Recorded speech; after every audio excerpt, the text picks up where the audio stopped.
Hello and welcome back to TechnoSurgeon YouTube channel.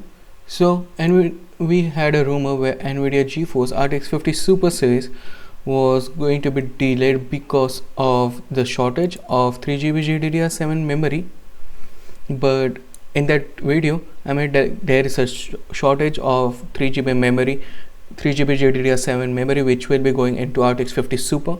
But at that time, it was not announced. It was never there. Like Nvidia never came out and said like we are working on RTX 50 Super series, and that indeed is the case. And we already know, as you can see over here, it says reportedly slipped to Q3 of 2026. And yeah, that was the video I made last time. And now we got some more details regarding it. Basically, Nvidia's board partners reportedly still lack information regarding GeForce RTX 50 Super technical specs.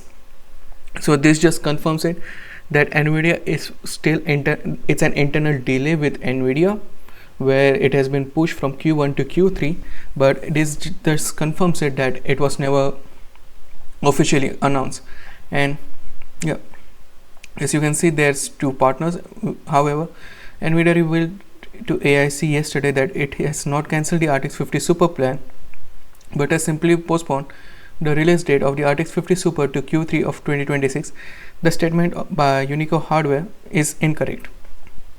And also BenchLife translation says, as we reported earlier, Nvidia has yet to provide design information for RTX 50 Super series. As of November, no AIC has received any design information. Without any information, any talk of cancellation or postponing is just nonsense. So basically this just confirms it that RTX 50 Super series has been delayed, but it is an internal delay since Nvidia never came out and said outright that they are indeed working on RTX 50 Super. It was just rumors at this point of time. But yeah, next up we got some major news regarding Zen 6 CPU and what it comes with. It will come with AVX 512 FP16 compute and an i8 and more. As you can see on the screen here, AMD Zen 6, it will support AVX 512 encoding, which will be nice for 512 instruction set and programming basically. And also it will have FP16 compute, BMM compute, and any convert. These are various other things which it will come with. And you can see on the screen here in the server patch, it has already been confirmed that yeah, these are the things. Instruction set ISA instructions Zen 6 core will include. And these are just initial patch. There will be many patches later down the line, so we might see a better Zen 6 processor later down the line. But this just confirms that AMD is working on AVX 512 instruction set for Zen 6 at this point of time. Speaking of Zen 6, we also got some information regarding Zen 7, and it comes from Moore's Law is dead, so it's pretty reputed. And yeah, it comes from Moore's Law instead, and the next generation Zen 7 architecture is going to be called Grimlock, and it is Prometheus. It is based on Prometheus Zen 7 classic core for epic laptop, desktop, and it all seems to be using A14 node. TSMC's A14, and it will have 2 megabytes of low L2 per core and 4 megabytes of L3 per core and various other things, as you can see. And it will be built in AI acceleration within every compute dice. So Zen 7 should achieve a 15 to 25% IPC uplift over Zen 6. And if you compare it to, because Zen 5 is the current branch, and 15 to 25% above Zen 6, and Zen 6 is also going to be like 25% uplift compared to Zen 5. So it is going to be 50%, which is pretty nice overall. And as you can see, 8% IPC uplift over Zen 6 from the new cache design alone. Still it is not final. 15 to 25% uplift simulated in spec int 2017 per core over Zen 6. So it's just a simulation at this point, since Zen 7 is already in the works. It's in fabrication at this current point of time, and they are just simulating it. Do note, companies work on the next generation architectures for a very long time. Like it is 3 to 4 years in the making. So getting leaks about Zen 7 is not abnormal at this point of time. And 16 to 20% average performance uplift simulated per core for desktop Zen 7.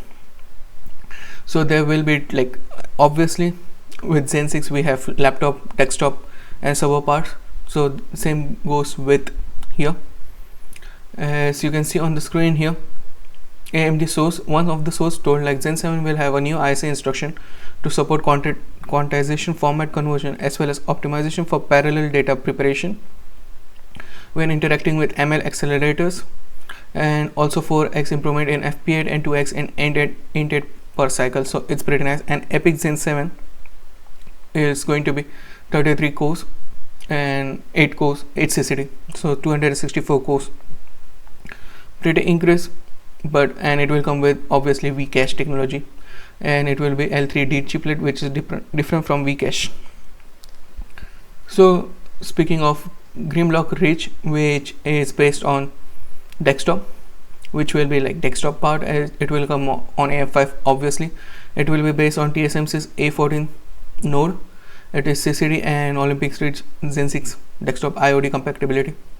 Basically it's a desktop part, and as you can see on the screen here, it is 98mm square chiplet, 16 Zen 6 cores, not Zen 6, Zen 7 cores, and 32 megabytes of L2 cache, 64 megabytes of L3 cache on die, and supports up an additional 160 megabytes of L3 cache via Vcache through L3 3D Vcache under the CCD, for a total of a whopping 224 megabytes of L3 cache per CCD, which is really insane on a desktop part. That's too on a desktop part, so it is going to be insanely fast compared to Zen 6. And also there's another point, which is Silver King, which is like just 8 cores, 8 Zen 7 cores, and it comes with 16 megabytes of L2 cache and 32 megabytes of L3 cache. There's still no support for Vcache shared between Grimlock and Grimlock Hello. I will talk about Grimlock Point and Grimlock Hello later down the line, but just like Zen 6, Zen 7 desktop can support 2 core chiplets, so it's pretty nice. And the top end Zen 7 could offer a 32 core variant, so finally we are getting increase in core count, finally 32 cores, not just 16 core parts at the top end, and 448 megabytes of L3 cache, which is truly insane. And Vcache is manufactured on TSMC's N4P node, so it's also increasing. It's going high in nanometer basically. And also the unfortunately the document doesn't say anything about the caching technology, but it is double stack, multiple Vcache slices on client product until there won't be a double stacking, so it is just a single stack. But it's pretty interesting that AMD is going with this method, and they are going to go like, if it's 32 cores, it is 448 megabytes of L3 cache, and the estimated performance is 15 to 30% performance uplift in single threaded performance. Clock speed is to be determined, but a whopping 50 to 67% uplift in multi-threaded performance over Zen 6. Yeah, you heard it right, Zen 7 is going to be an absolute monster. And yes, Zen 7's desktop could be over 50% faster in single threaded and over 150% faster in multi-threaded than Zen 5. And Zen 5 is the latest, and Zen 5 is already top of the line. So this is truly insanity. In multi-threaded, it's going to be 150 times. It's really nice. And yeah, speaking of Grimlock Point, which is there, which will be based on FP10, which will be there for their laptop parts. It will be based on same TSMC's A14 node, and it is going to be CCD and chiplet architecture, basically what Ryzen is known for. And its Grimlock 1 is going to be a monolithic IOD with 4 Zen 7 classic cores, 8 Zen 7 C cores, so it's low power cores, and basically low power and normal cores, and a total of 12 cores before low power cores, and low power cores count is unknown, so total of 12 cores. We still don't know anything about the low power N1 cores at this current point of time. It's just like Zen 7 cores, and these are Zen 7 C cores, similar to Zen 5C. Grimlock 1 can add an optional 8 core Silver King chiplets for a total of 20 cores, so total 20 cores will be also pretty nice. But let's just see, and the target is 13 to 17% faster than Zen 6 at 22 watts, 20 to 25% at 12 watt, and 26 to 32% faster at 7 watt compared to Zen 6, and 30 to 36% faster than Zen 6, and do note Zen 6 is still not out, so we still don't know the performance metrics for Zen 6, but the target for this is looking pretty nice.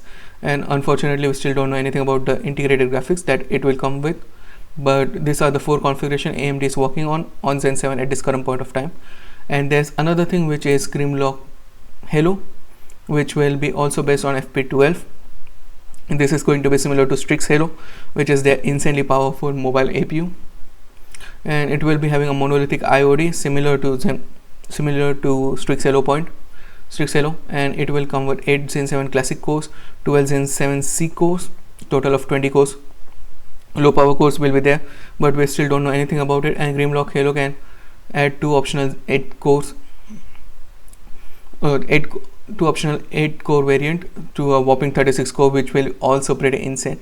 And we still don't know anything about the integrated graphics at this current point of time, so keep that in mind. And the BTO or Zen 7 is supposed to be launched by first half of 2028, so it's still ways off, it's still 2 years off, and the full product family may even be launched at the end of 2028.